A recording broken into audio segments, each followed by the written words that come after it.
আজকের ভিডিওটি মূলত ষষ্ঠ শ্রেণীর জীবন ও জীবিকা বইয়ের সমাধান নিয়ে। অর্থাৎ আজকের ভিডিওতে আমরা আলোচনা করব 19 থেকে 22 নং পৃষ্ঠা পর্যন্ত জীবন ও জীবিকা বইয়ের এখানে যে শূন্য স্থান এবং প্রশ্ন আছে সেই প্রশ্নগুলো এবং শূন্য স্থান আমরা এই ভিডিওর মাঝে সমাধান আকারে তুলে ধরবো। তাহলে প্রথমেই চলে যাও তোমাদের 19 নং পৃষ্ঠায় কি বলা আছে দেখো। চলো খুঁজে বের করি বিদ্যালয়ে আমাদের কাজ ও দায়িত্ব। নিয়মিত কাজ ও দায়িত্ব কি কি আছে দেখো। আমরা নিয়মিত বিদ্যালয়ে কোন কোন কাজগুলো করব। নিচের ক্লাসের শিক্ষার্থীদের স্নেহ করা বা কাজে সাহায্য করা, উপরের ক্লাসের শিক্ষার্থীদের সম্মান দেখানো অর্থাৎ সিনিয়রদের সম্মান দেখানো, বিদ্যালয়ের শিক্ষক কর্মচারী ও সহপাঠীর সঙ্গে ভালো ব্যবহার করা, শিক্ষকের কাজে সহায়তা করা, কাউকে বুলিং না করা, শ্রেণীকক্ষ পরিচ্ছন্ন রাখা, বোর্ড পরিষ্কার করা, বেঞ্চ টেবিল মেঝে পরিষ্কার রাখা ও পরিষ্কার করা। বিশেষ বা আনুষ্ঠানিক কাজ ও দায়িত্ব যেটা আমরা মাঝে মাঝে করে থাকি, ল্যাবরেটরি মাঠ পরিষ্কার করা, লাইব্রেরির বই গুছানো, বিভিন্ন কাজে শিক্ষককে সাহায্য করা, বিদ্যালয়ের বিভিন্ন অনুষ্ঠান যেরকম ক্রীড়া প্রতিযোগিতা, সাহিত্য সাংস্কৃতিক প্রতিযোগিতার বিভিন্ন কাজে সহায়তা করা, ক্লাব কার্যক্রম পরিচালনা করা, শ্রেণীকক্ষ সাজানো, টয়লেট পরিষ্কার করা, বাগানে পানি দেওয়া, বেড বানানো, গাছের পরিচর্যা করা, বিশেষভাবে সক্ষম শিক্ষার্থীদের সহায়তা করা, কেউ অসুস্থ হলে বা অসুস্থ বোধ করলে তাকে প্রয়োজনীয় সেবা করা। অর্থাৎ এই কাজগুলো আমরা করব নিয়মিত এবং এই কাজগুলো যখন প্রয়োজন হবে দরকার হবে ওই কাজগুলো আমরা করে থাকব। এরপরে দেখো নিচেই লেখা আছে বিদ্যালয়ে আমাদের দায়িত্ব। তাহলে চলো আমরা একটু পড়ে দেখি কি কি বলা আছে এই জায়গাতে। আমরা দিনের অনেকটা সময় বিদ্যালয়ে কাটাই, তাই এখানে কোনো মনোকষ্টের ঘটনা ঘটলে তা সারাদিন কাজের উপর প্রভাব ফেলে, আমাদের মনোজগতে কষ্টের ছাপ ফেলে। একটি বিদ্যালয়ের সুন্দর পরিবেশ সৃষ্টির দায়িত্বে শুধু শিক্ষকের নয়, আমরা প্রত্যেকেই যদি নিজের দায়িত্বটুকু যথাযথভাবে পালন করি তাহলে এটি হতে পারে আমাদের অনেক আনন্দের ঠিকানা। এবার এসো দেখে নেই বিদ্যালয়ের দায়িত্ব পালনে আমরা কতটুকু সচেতন। এরপরে দেখো শখ আত জিজ্ঞাসা। 1 নম্বর বলা আছে টেবিল বেঞ্চ পরিচ্ছন্ন করি। যদি তুমি সব সময় করো তাহলে 5 মার্কে টিক দেবা। শ্রেণীর সবার সঙ্গে ভালো ব্যবহার করি, সব সময় করলে তুমি 5, এখানে টিক চিহ্ন দিবা। ওয়াশরুম পরিচ্ছন্নভাবে ব্যবহার করি, সব সময় করলে 5 মার্কে টিক দিবা। অর্থাৎ এখানে সব সময় যে কাজটা করবা তোমরা এখানে ওই টিকগুলো দিবা। যে কাজটা তুমি বেশিরভাগ সময় করো ওই কাজে এখানে টিক দিবা। মাঝে মাঝে করো তাহলে এখানে টিক দিবা। যদি কদাচিৎ বা সামান্য কখনো কখনো করো এখানে, আর যদি কখনোই না করো তাহলে এখানে টিক দিবা। আমি আশা করি সবসময় তোমরা এই কাজগুলো 1 থেকে 14 নং কাজগুলো সবসময় তোমরা করে থাকবা। তার মানে এই সব সময়ের এই সবগুলো তোমরা টিক দিবা।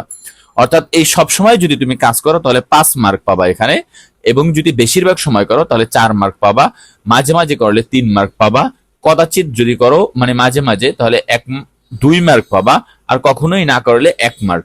তাহলে দেখো প্রাপ্ত স্কোয়ার, যদি তুমি এই 14টি প্রশ্নেই সব সময় করো তাহলে 5×14 কত 70, তাহলে তুমি 70 মার্ক পাবা। তাহলে এখানে প্রাপ্ত স্কোয়ার, খেতাব, দলনেতার মতামত বা স্বাক্ষর এখানে দেবে, আর শিক্ষকের মন্তব্য সে এখানে করবে। তাহলে এটি তোমরা কিভাবে করবে আমি তোমাদেরকে একটু বলে দিই। দেখো তোমরা যদি সব সময়, আমি মনে করি তোমরা সবাই আদর্শ একজন শিক্ষার্থী, সুতরাং তোমরা বিদ্যালয়ের এই নিয়মগুলো সব সময় করবে, এর জন্য আমি সবগুলোতে সব সময় টিক দিয়ে দিলাম। তুমি যদি কম বেশি করো তাহলে এখানে টিক দিবা, তখন আর এই জায়গায় টিক দিবা না। ধরো একটা কাজ তুমি বেশিরভাগ সময় করো তখন এখানে টিক দিবা, এখানে টিক দিবা না। যদি তুমি সব সময় করো 14টি কাজে তাহলে পাবা 70 মার্ক, তার মানে তুমি টাইটানিয়াম সদস্যের অন্তর্ভুক্ত। দলনেতার মতামত বা স্বাক্ষর, আমি মনে করি মতামত দেওয়াটাই ভালো স্বাক্ষরের চেয়ে। দলের সকল কাজ ফাহিম, তাইফ, আদনান এই নাম উল্লেখ করবে এখানে অংশগ্রহণ করেছে, অর্থাৎ দলের সকল কাজে ফাহিম অংশগ্রহণ করেছে। এইভাবে তোমার দলনেতা তোমাকে এখানে একটি মতামত লিখে দিতে পারেন। শিক্ষকের মন্তব্য এটি শিক্ষক দিবেন। এরপরে আমরা চলে যাই পরবর্তী সমাধানে। এখানে তোমাদের সদস্য পদ নির্ণয় করার জন্য এখানে একটি ছক দেওয়া আছে, অর্থাৎ তুমি যে কাজগুলো করবা সেখানে যদি তুমি 60 থেকে 70 পাও তার মানে তুমি টাইটানিয়ামের সদস্য, তুমি 50 থেকে 59 পাইলে প্লাটিনামের সদস্য, 40 থেকে 49 পেলে গোল্ড সদস্য, 30 থেকে 39 পর্যন্ত পাইলে সিলভার, এবং 30 এর নিচে পেলে ব্রোঞ্জ সদস্যের অন্তর্ভুক্ত থাকবে। এবার 21 নং পৃষ্ঠায় কি বলা আছে দেখো, আমার বিদ্যালয় আমার ভালোবাসা, দেয়ালিকার জন্য নিজের কথা লেখো। তাহলে চলো আমরা দেয়ালিকার জন্য কি কি কথা লিখতে পারো তোমার বিদ্যালয় ও তোমার ভালোবাসার স্থান নিয়ে। দেখো, দেয়ালিকা মূলত হবে একটি রঙিন কাগজে বা যে কোনো একটি কাগজে বিভিন্ন চিত্র বা ডিজাইনের মধ্যে কিছু তোমার উক্তি তুলে ধরা।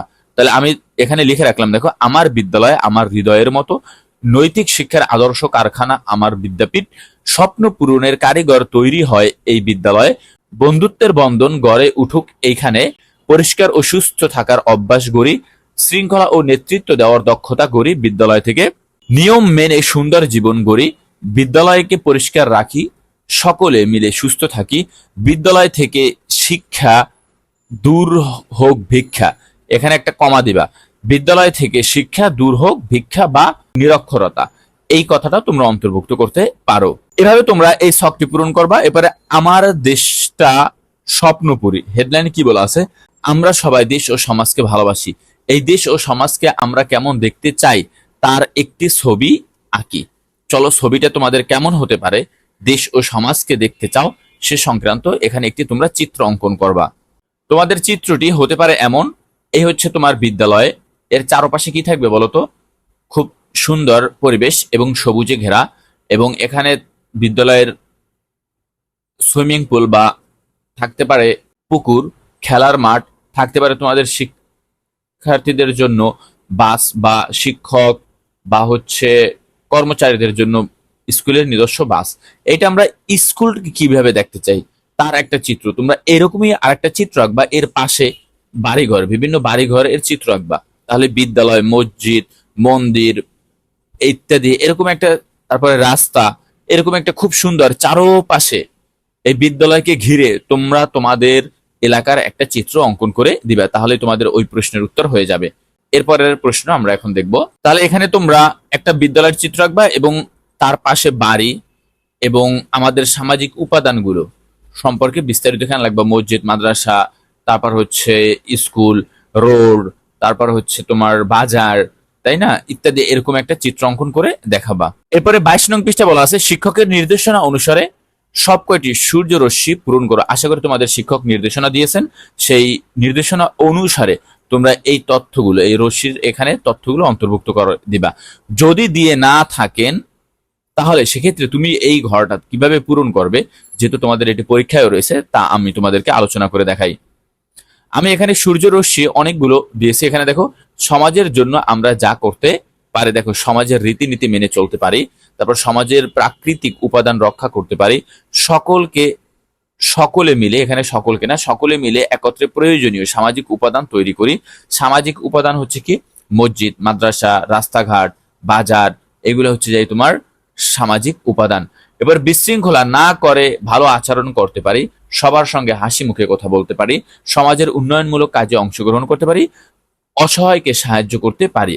এরপর বলতে পারো, তুমি অসুস্থ ব্যক্তিকে কি করতে পারি বলতো, চিকিৎসার ব্যবস্থা করতে পারি। এইভাবে আমরা কিভাবে সমাজের মানুষকে সাহায্য করতে পারি বা সমাজের মানুষের জন্য কি করতে পারি, তা এইভাবে তোমরা সূর্যরশ্মির চারপাশে লিখে দিবে।